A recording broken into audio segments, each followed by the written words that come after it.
سورۃ النساء آیت نمبر 140.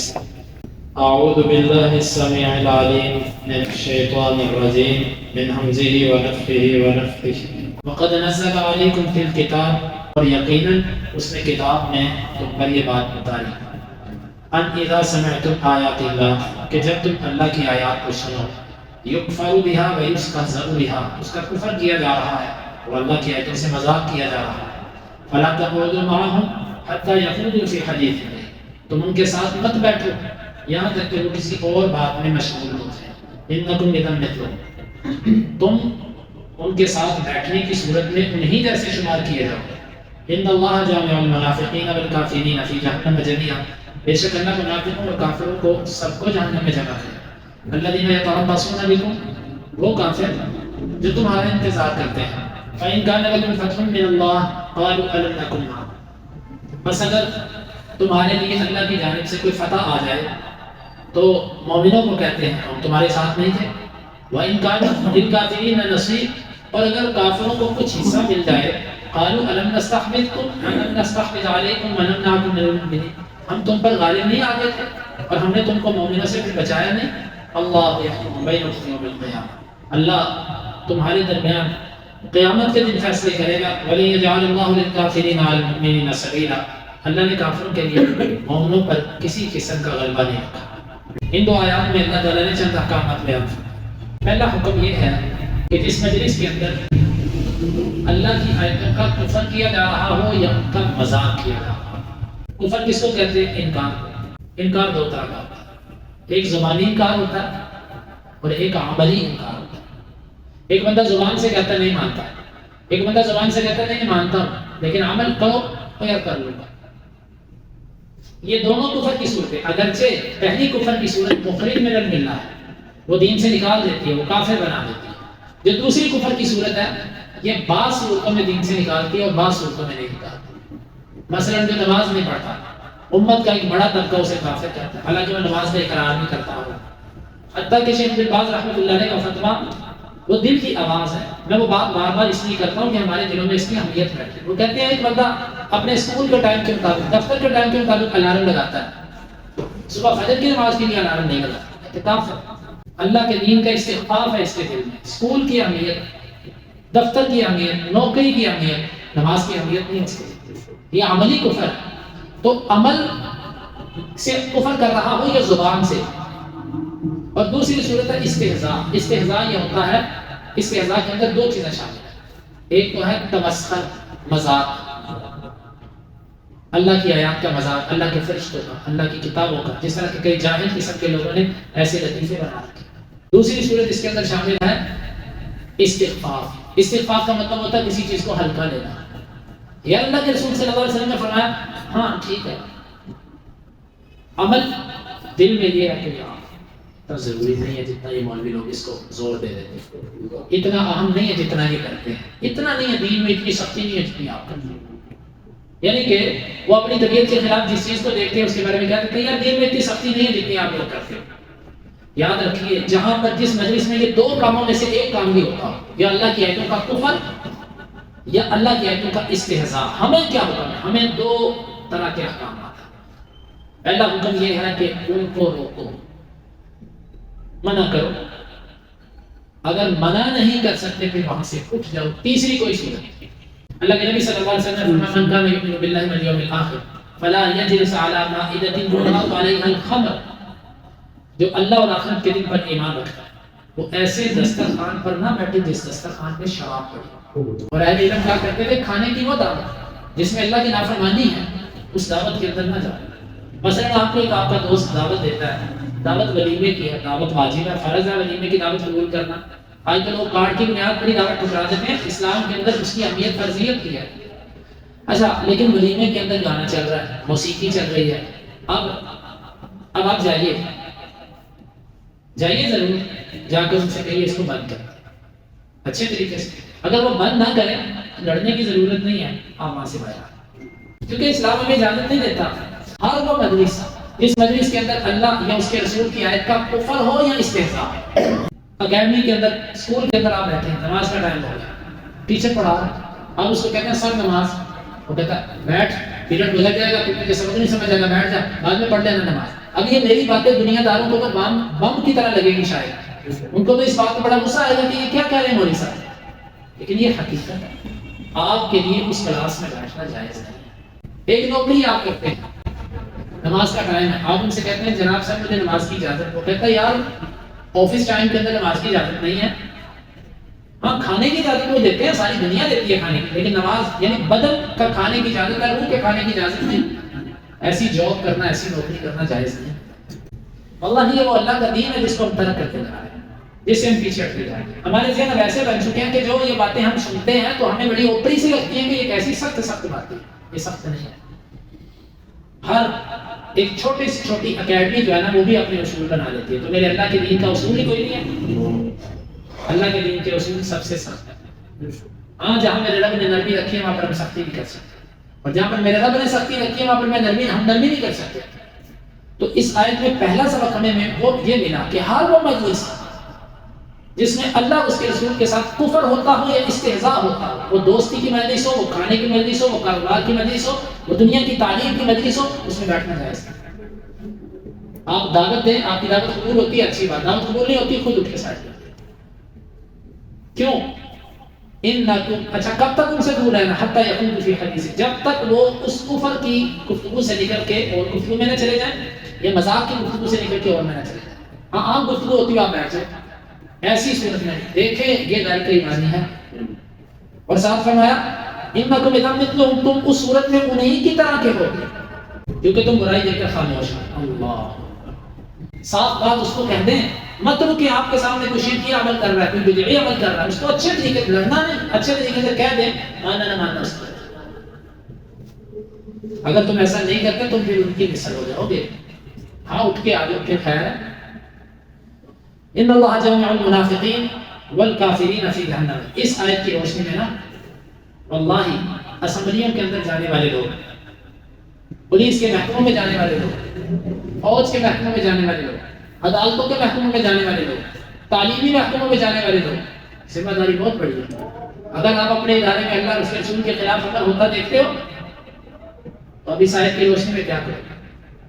کہو لوگوں نے لوگوں کا مسئلہ میں اس مجلس میں نہیں بیٹھا، اس کے لیے آپ کو چھوڑنا پڑے، جواب دینا پڑے، دے دیں.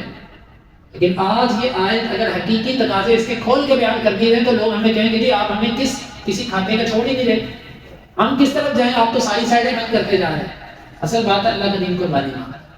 وَمَن يَتَّقِ اللَّهَ يَجْعَل لَّهُ مَخْرَجًا، جو اللہ سے ڈرتا ہے اللہ اس کے لیے مخرج ضرور بناتا ہے. یہ نہیں ہے کہ اللہ کا دین آپ کو پھنسا کر راستے دیتا نہیں.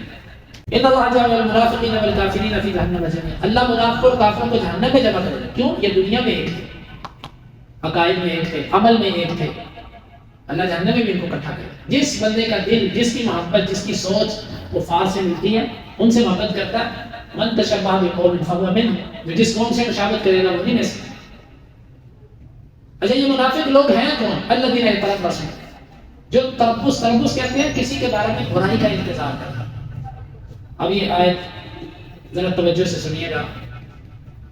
مومنوں کے بارے میں برائی اور برے وقت کا انتظار کرنا یہ نفاق. کسی ایک مسلمان کے بارے میں یہ کہنا کہ یہ مر جائے، یہ ختم ہو جائے، یہ تباہ ہو جائے، اس کو ختم کر دیا جائے یہاں سے، یہ نفاق، یہ منافقت پر. آج اگر مسلمانوں کے ایک ٹکڑے کو لوگ چھوڑ چکے ہیں، اللہ کے نبی صلی اللہ علیہ وسلم نے فرمایا کہ المؤمن اخو المسلم، المسلم اخو المسلم، مسلمان مسلمان کا بھائی ہے. لا یخذلہ، ایک روایت کے لفظ ہے مومن اسے چھوڑتا نہیں ہے، بے یار و مددگار کبھی نہیں چھوڑتا. مثلا ایک مومن کو کافر مار رہا ہے، دوسرا مومن بھاگ جائے، ایسا نہیں ہوتا. وہ اس کی مدد کرے، کچھ نہ کچھ وہاں پر کرے. وہ صورتیں مستثنیٰ ہیں کہ کن صورتوں میں بھاگنا جائز ہے، ایسی صورتیں ہیں، لیکن مومن کو چھوڑتا نہیں ہے بے یار و مددگار.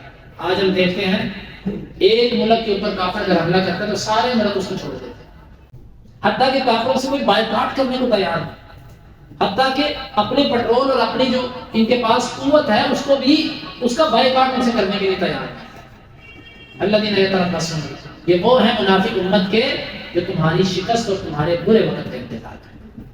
کسی مسلمان کے برے وقت کا انتظار کرنا یہ نفاق کی علامت ہے. فَإِن كَانَ لَكُمْ فَتْحٌ مِّنَ اللَّهِ قَالُوا أَلَمْ نَكُن مَّعَكُمْ، اگر مومنوں کو اللہ کی طرف سے فتح مل جائے تو کہتے ہیں ہم بھی تو تمہارے ساتھ ہیں۔ واللہ آج اگر اللہ غزہ کے مسلمانوں کو فتح دے گا نا تو یہ دیکھیے کہ یہ دنیا کے جتنے اس ٹائم لیڈر بنے پھرتے ہیں نا، یہ سب ان سے کہیں گے ہم نے یہ کیا تمہارے لیے، ہم نے یہ کیا، ہم نے یہ کیا۔ وَإِن كَانَ لِلْكَافِرِينَ نَصِيبٌ قَالُوا وَلَمْ نَسْتَحْوِذْ عَلَيْكُمْ وَلَمْ نَكُن مِنَ الْمُؤْمِنِينَ۔ اگر کافروں کو اللہ نے کافروں کے لیے فتح کا لفظ نہیں بولا، نصیب کا لفظ بولا، جس میں اشارہ اس بات کی طرف ہے کہ کافر کبھی فتح نہیں پا سکتا۔ کافر کا غلبہ جب بھی ہوگا عارضی ہوگا۔ اللہ نے اچھا انجام مومنوں کا رکھا ہے، کافر کو وقتی طور پہ غلبہ ملتا ہے۔ اسراء و حج کے اندر ان کو وقتی طور پہ خوشی ملی، ساتھ ہی ختم ہو گئی۔ آج بھی انشاءاللہ العزیز یہ مسلمانوں کے ساتھ، غزہ کے مسلمانوں کے ساتھ جو یہ کر رہے ہیں، یہ عارضی طور پر ان کی خوشی ہے۔ اللہ کی قسم یہ خوشی، میں اپنے اللہ کی ذات پر یقین کر کے یہ قسم کھاتا ہوں کہ یہ خوشی ان کی غموں میں بدلے گی، اور انشاءاللہ العزیز یہ یہاں سے ذلت کے ساتھ اور یہاں سے یہ پارا پارا ہوگا۔ اللہ ظالم کو ڈھیل دیتا، اس کی رسی ڈھیل کرتا، لیکن اللہ جب اس کی رسی کھینچتا ہے نا پھر اللہ اس کو مہلت نہیں دیتا۔ یہ آپ کو مجھے دیکھ کر کلیجے منہ کو آتے ہیں، تو رب جو بڑا ہی رحیم ہے، جس نے رحم کا ایک حصہ دنیا میں دیا اور 99 حصے اس نے اپنے پاس رکھے، اسے ان مظلوم بچوں پر رحم نہیں آتا ہے۔ اس کے اندر حکمت ہے، وہ ان کو ڈھیل دے رہا ہے، وہ کہتا ہے تو کر جو کرنا تمہیں، دیکھ کے تیرا حال کیا ہوگا، اور انشاءاللہ ان کا حال برا ہوگا اللہ کی رحمت اور اس کی توفیق سے۔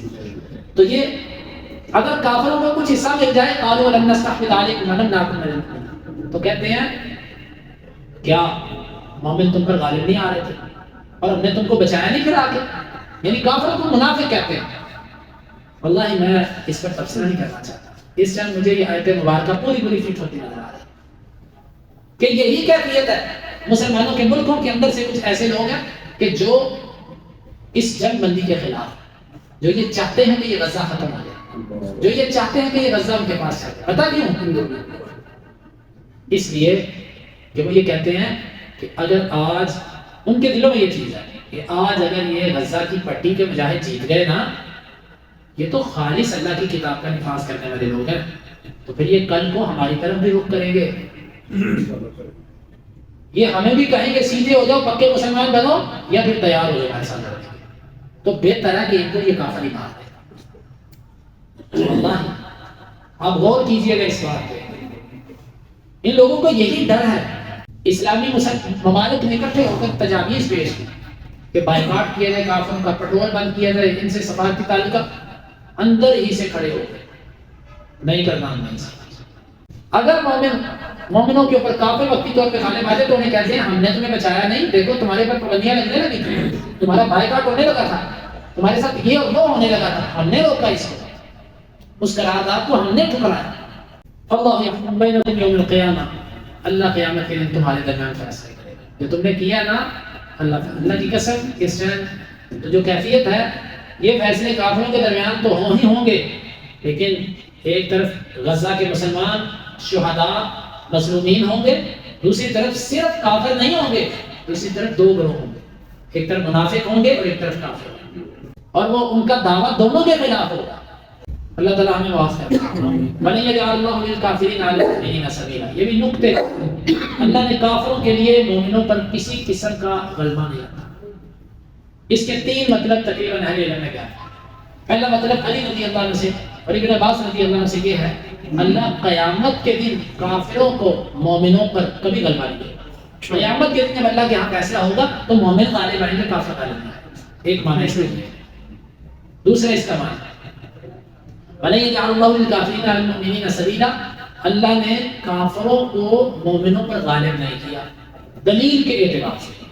سبیل سے مراد حجت، دلیل، یعنی جب بھی دلائل کی بات ہوگی تو کبھی بھی دلائل سے کافر مسلمان سے جیت نہیں سکتا۔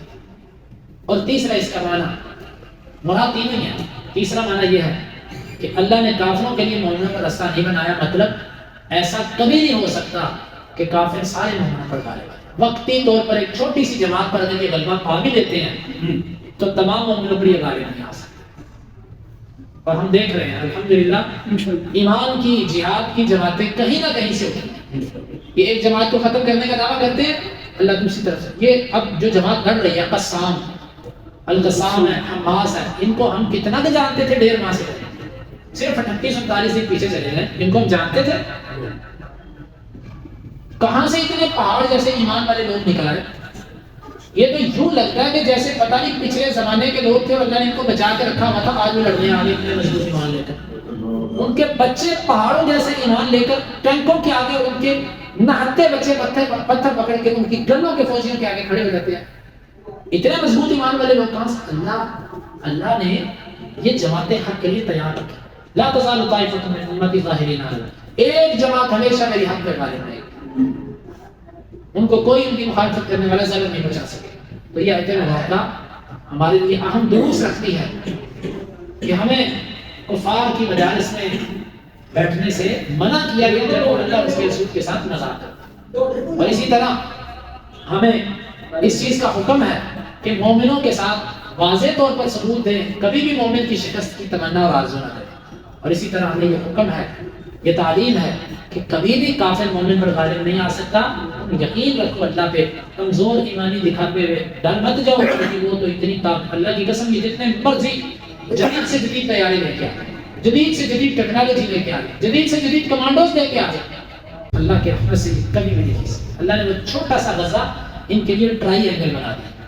آپ ابھی صرف میڈیا کی خبریں سنتے ہیں، میڈیا کی حقیقت یہ ہے کہ ان مجاہدین نے جو ان کے ساتھ جو کر رہے ہیں، دیکھیں جب ہسپتالوں کو پتہ گھیرے میں لے لے، بے گناہوں کو مارنے پہ اتر آئے، یہ تو شکست ہوتی ہے، یہ تو بزدلی ہوتی ہے۔ لڑائی آپ کی میرے سے ہو، آپ میرے بچے کو مارنا شروع کر دیں، اسکول جا کے میرے بچوں کی پٹائی کر دیں، یہ تو بزدلوں کا کام ہے۔